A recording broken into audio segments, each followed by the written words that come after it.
ಅಲ್ಲ, ಅದು ಶಿಕ್ಷೆಗೆ ಅರ್ಹರಾಗುವಂಥ ವಿಷಯ ಅದ.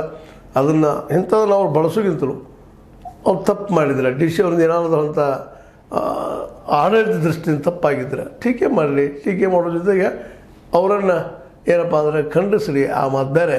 ಆದರೆ ಖಂಡಿಸ್ದು ಹೆಂಗಪ್ಪ ಅಂದ್ರೆ ಆಡಳಿತ ದೃಷ್ಟಿಯಿಂದ ಇರಬೇಕಂತ ಅನ್ನೋಂಥ ಮಾತಲ್ಲ ನೆನಪಿಸ್ಕೊಳ್ತಾ, ಅದೇನೋ ಆಗಲಿ ಇಂಥ ಒಂದು ಏನಪ್ಪ ಅಂದ್ರೆ ಬೆಳವಣಿಗೆಯನ್ನು ಬಿಡ್ತಾ ಹೋಗಿಬಿಟ್ಟಿವಿ ಅಂದ್ರೆ ಇದು ಏನು ಅಂದ್ರೂ ನಡೀತದಪ್ಪ ಈ ದೇಶದೊಳಗೆ. ಈಗ ನೋಡಿರಿ ಬಸವನಗೌಡ ಪಾಟೀಲರು ಆಳಿದ ಶಿಕ್ಷೆ ಆಗಿತ್ತಂದ್ರೆ ಅಥವಾ ಅವ್ರಿಗೆ ಮತ್ತೇನೋ ಒಂದಿಷ್ಟು ಬೆದರಿಸಿದ್ರೆ ಅವ್ರು ಬಿಡ್ತಾಯಿದ್ರು, ಇವ್ರಿಗೂ ಭಯ ಹೊಡ್ತಿತ್ತು.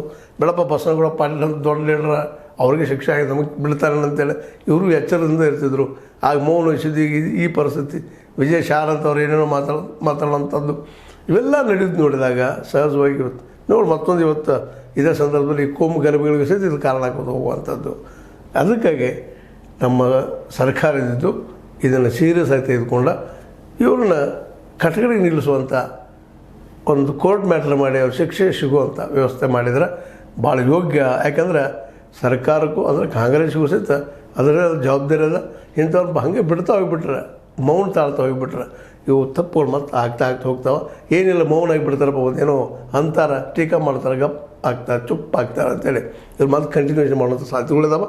ಅದಕ್ಕೆ ಇವ್ರಿಗೊಂದಿಷ್ಟು ಶಿಕ್ಷೆ ಆದ್ರೆ ಒಳ್ಳೆಯದು ಅಂತೇಳಿ ಭಾಳಷ್ಟು ಜನರ ಅಭಿಪ್ರಾಯ ಅದ. ನಿಮಗೇನು ಅನ್ನಿಸ್ತದೆ? ಶಿಕ್ಷೆ ಆಗಬಾರ್ದು ತಪ್ಪು ಮಾತಾಡಿದವ್ರಿಗೆ ಅನ್ನೋದು ನೀವು ಡಿಸೈಡ್ ಮಾಡಿರಿ. ಲೈಕ್ ಮಾಡಿ, ಶೇರ್ ಮಾಡಿ, ಕಮೆಂಟ್ ಮಾಡಿ, ಜೊತೆ ಸಬ್ಸ್ಕ್ರೈಬ್ ನಿಲ್ಲಿಸಬೇಡ್ರಿ. H60 ನ್ಯೂಸ್ ಅರ್ಥ ಹೇಗೆ ಸೀತಾರಾಮ್, ಇದು ಸತ್ಯದ ಕೈಗನ್ನಡಿ. ವಂದನೆಗಳು.